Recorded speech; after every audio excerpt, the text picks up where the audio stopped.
Hey guys, welcome back to our channel. I'm Megan. And I'm Sierra. Today we are going to be doing a bookshelf tour because one, Megan and I have been wanting to do some more book videos, and two, since we've been kind of updating the house recently, we just recently put this bookshelf in. We're so happy with how it looks. I want to kind of show you guys what we did. So we're going to bring you guys closer when we actually go through shelf by shelf how we organize some things, but just to give you some context, this is like our dining area and then our living room's over there. So the bookshelf is just kind of like on the main floor of our house right now, separating the two.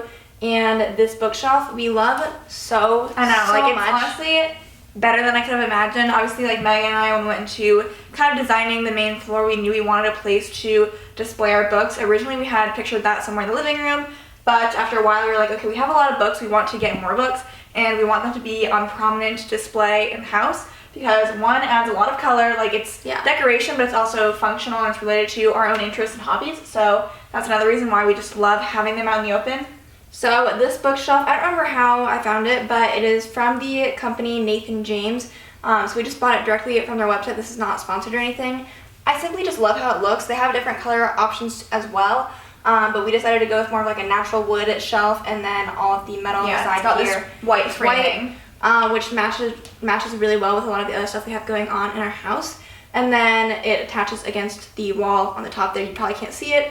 They have different heights as well. We got the 7-foot option just because we have 8-foot ceilings and we kind of wanted it to go nice and tall to draw the eyes up towards the ceiling and also make sure we had plenty of space for books. So it was good that we found some more space, and also we were able to decorate it with some knickknacks. I was originally planning on going to Goodwill because I was like, I don't have enough stuff to decorate bookshelves. Apparently Megan and I, between our two rooms, we did, because I have not got a Goodwill, but we have plenty of fake plants and like little knickknacks and stuff that you guys will get a better look at. But they're kind of filling the shelves right now, and hopefully as we get more books, we can kind of move things around as we need to. I'm going to be starting off the tour with the first top two shelves. The top shelf is a little bit boring right now. We just have this blue Polaroid and then this yellow jar that I think my grandma probably got me at some point. I do know that Megan had talked about maybe getting some sort of plant to put kind of at the corner with stuff that kind of hangs down. I think that would frame the bookshelf nicely. But yeah, as of right now, we don't have something really envisioned for the top shelf. Potentially more books could go up there at some point. But for this shelf, Megan and I have our YA kind of mystery series prominently displayed. So we have our A Good Girl's Guide to Murder series over here. Maggie is currently borrowing Good Girl, Bad Blood, so that will find its home right here. We have the entire Truly Devious trilogy, and if I eventually get the 4th book, that's not really part of the trilogy, but it's still the same characters, that will probably still also go over here. That one is Box in the Woods or something, I think. We have any like of these plants, the fake ones, they're probably from Target, that would be my guess, and there's plenty of them covering this bookshelf. The last YA series that we have, or it's like a trilogy, but the last book doesn't come out until November or something, is the Inheritance Games series. So we have that laying down here. Megan and I kind of wanted to mix and match books that are upright versus books that are laying horizontally because I feel like it kind of breaks things up nicely, adds a little bit of visual interest. Then we have this globe here, which I think is very cleverly displayed next to our science fiction books. We only have a couple right now, so we have The Moon is a Harsh Mistress. That's a book that Megan has started reading but then also put away because she like couldn't really get into it, but she wants to try again.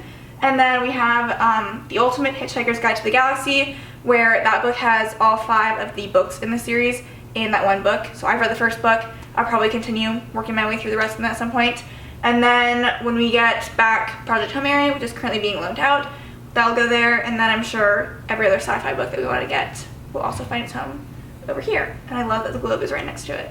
Up next we have probably what is Sierra and I's favorite shelf, because it just has to be, which is the romance shelf. I honestly was kind of surprised because I feel like, being that that's our favorite genre and I feel like the one we buy the most often, I thought it was going to just like take up more visual space than just this. Granted, we do have a couple that are being loaned out, but I was kind of surprised when I was like, this is it, really? So we decided to sort by authors on here if we could. So we have Colleen Hoover, obviously one of our favorite authors. We have quite a few of her books. So we have It Ends With Us, Verity, Confess, Ugly Love is my personal favorite book of hers, followed probably very shortly after that is Reminders of Him, which was one of her, it is her newest release. We have Without Merit, which is honestly like, if you love Colleen Hoover's books, you'll probably like it anyways because it's a decent book, but it's, in my opinion, one that you could skip and it's not gonna you won't be too upset. We have read a couple of her other books, but it's been like Kindle unlimited versions where it's like on my iPad, or Sierra's read it on her Kindle. And then we've also loaned out November 9th, and that might be it actually. So those are all Colleen Hoover books, and then we have 2 of Emily Henry's books. She's another favorite author of ours. We have all 3 of her books that she's released, but we loaned out Beach Read because we were convincing our sister that she needed to read it. So that'll get stacked on here as well. So then we have this whole section right here. These are the rest of the romance books, which we don't have in any particular order. But if we did have some of the same authors, which I think is just this one, then we put them together. So, or sorry, both of these by the same author. So we have Tessa Bailey. She has more books than these, but these are the 2 that we have, and they're kind of duology, if that's what they're called.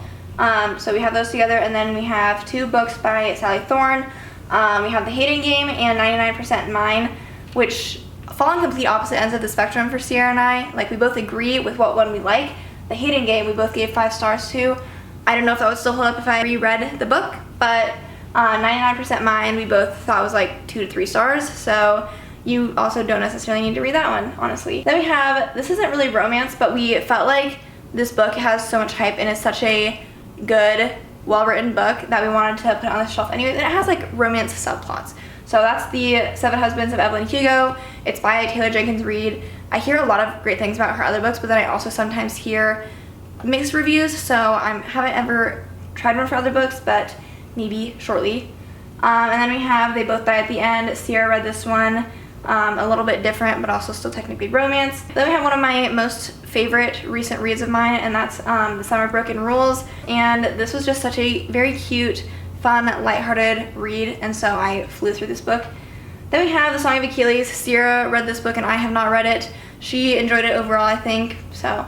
And then we have The Love Hypothesis, which I just read over spring break. Flew through that book too. That one was a great read. I really enjoyed it, and I think I'm going to try a couple other books that she has that are kind of like feminist is like the series that she's called it, so it's a lot of women in STEM, but also like romance is involved. So, and then we have my next book that I'm going to be reading. I'm very excited about it.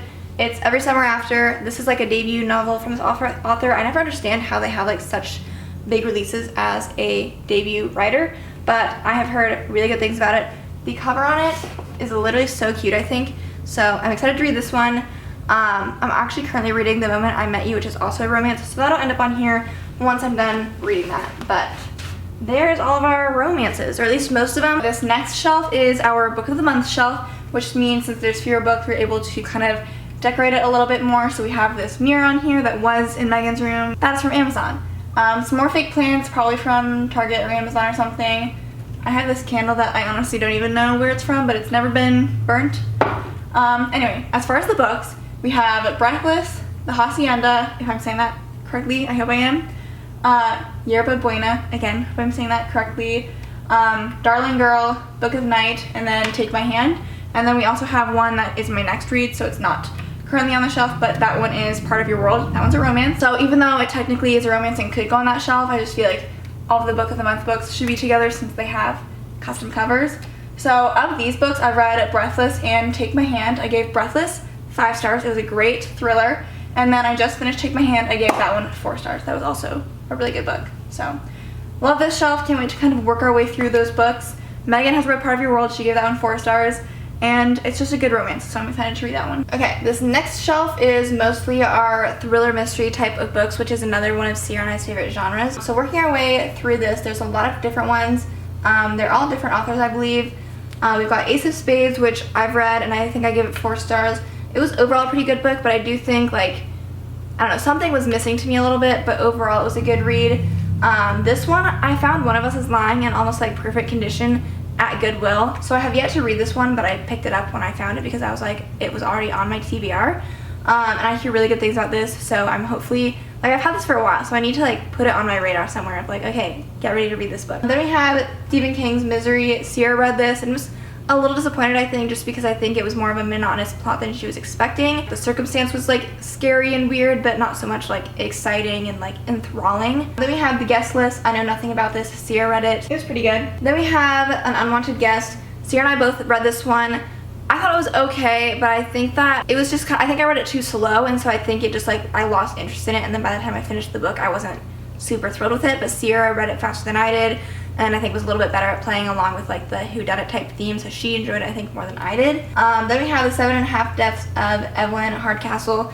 Sierra again read this one. It's a long one and there's a lot going on, she said, but that one you need to like be fully aware when you're reading it, and don't take too long to like read it because you have to like remember stuff. So then we have The Mother-in-Law by Sally Hepworth. I pulled this one out for a special shout out because this one honestly was a book that I really think actually met my expectations of like trying to find like a good thriller mystery type thing. I felt like there were good twists and things I wasn't expecting. This one actually I thought was pretty successful in doing that, so I'd recommend it. And then we have another one that Sierra's read. It's on my list because she enjoyed it a lot, and that's In My Dreams I Hold a Knife, and she said this was also just a very exciting, fun thriller type mystery. So okay, we decided I probably should come in sooner, but Megan's just been like saying all these books that she hasn't read but I have read. So bear with us on this angle here. Then She Was Gone, I read at the end of last year. I've heard a lot of people like this book as a mystery thriller. To me, it was just way too predictable, which is why it kind of fell flat for me. But it was like an interesting read. It just was like, it missed the mark. So I was like, well, duh. When I got to the end and like the reveal, I was like, well, obviously. So I don't know. I seem to be in the minority for that one because a lot of people really like it, but that was my take. Then we have Behind Closed Doors. I read this book last summer and then Sierra read it after I did. In terms of like mystery thrillers and how those go, I really do think this book is a pretty good book. A lot. It was good. It was weird, kind of creepy, uncomfortable. I honestly liked it more than I thought I would because Megan read it first, and I feel like you kind of set the bar low. I was like, this is good. Why didn't you like? So, I liked it. But yeah, we would recommend it. I gave it at least a 4 stars, and you probably did the same. Yeah. But then we have Sharp Objects by Gillian Flynn. I again seem to be in the minority with this book. One thing I do like is that it's very short, and so it's a pretty quick read. I wanted to pick it up because I've heard a lot of good things about Gillian Flynn's books. She's the author of Gone Girl, which I also haven't read. But this book itself had a lot of reviews on Goodreads, and it was over 4 stars as the average. For a mystery thriller, I'm like, if it's above 4 stars, then like it's gotta be good, because usually people are pretty like harsh on those books. And for the right people, I think you just have to be like the target audience for this book, because I read it and I was so uncomfortable and I thought it was so weird that I gave it 3 stars, and to me like that's still being generous, because I was like, this is a weird book. So I don't know, take with that what you will. It does have an HBO series, so if you're into that and you like this book and you didn't know that, there you go. Then we have the king or queen of this entire shelf right here, and that is The Silent Patient. It is still my favorite thriller that I have read, and it just, to me, it was like the perfect thriller book because it was interesting the whole time through, I thought, but the twist was like a visceral type of feeling. So if you have not read this book, I really think you should. It was very good. So we also have The Maidens by the same author. That is also loaned out. That's also a good book. I just like this one better, but they're both good books. So, and then I think that's it for this shelf, even when I'm thinking of like the ones we've loaned out too. So this last shelf is kind of the miscellaneous, we don't have another spot for these books type of shelf. So starting over here, I actually have Rhett and Link's Book of Mythicality that they released a couple years ago. And I read, I think most of it, but not all of it. It's just kind of like sort of biography, sort of other random stuff. I don't know how to describe it that well. Then I have my 2 books that I got for our Little Free Library video. So this is The Help and Pompeii. The Help was good, I gave that one 4 stars. And Pompeii was better than I thought, but still kind of like not my usual vibe. I think I gave it 3 stars.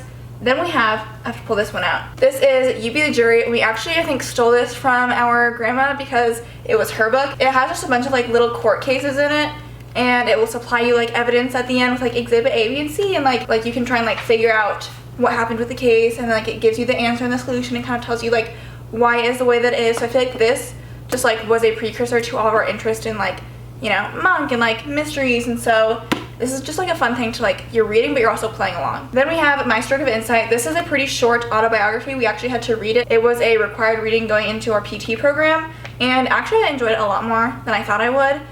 The author is a neuroscientist, and she also like herself had a stroke and had to go through the stroke recovery process, and so this book is just about her kind of combining what she knows about the brain and strokes and then her personal experiences with it and what she learned along the way. Okay, then we have Marley Me. I did not read that. Megan read that one. That was one of her Little Free Library books. Then we have All the Light We Cannot See. That one is like really highly acclaimed. I read that one last year, and I think it was just like too long in the beginning part of the book where like my interest was kind of waning, but then the third or second half of the book, I was like, this is really good.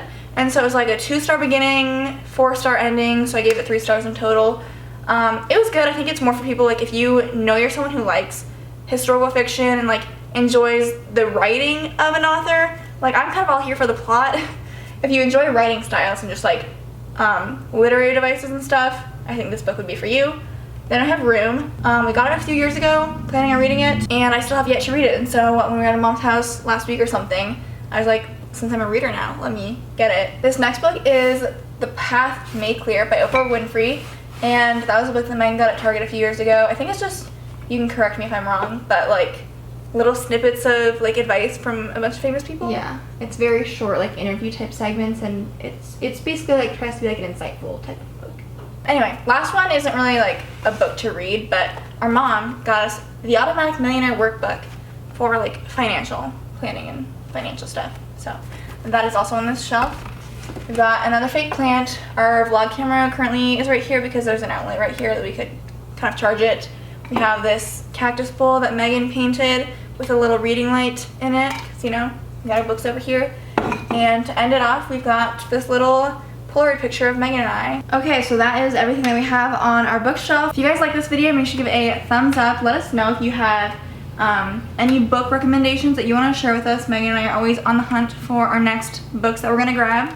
Or if you want us to make any sort of specific video recommending specific types of books, or if you guys, I don't know, like there's like this more intriguing, like if you like this, then maybe you like this book, or if you know what I'm talking about. Just give us some book video ideas. We also have a podcast called According To that if you guys have not yet listened to, it's available anywhere that podcasts are available. We're also trying to, at some point within the next few months, work on getting a video version up on YouTube, so stay on the lookout for that. Anyways, we will see you guys in our next video. Bye!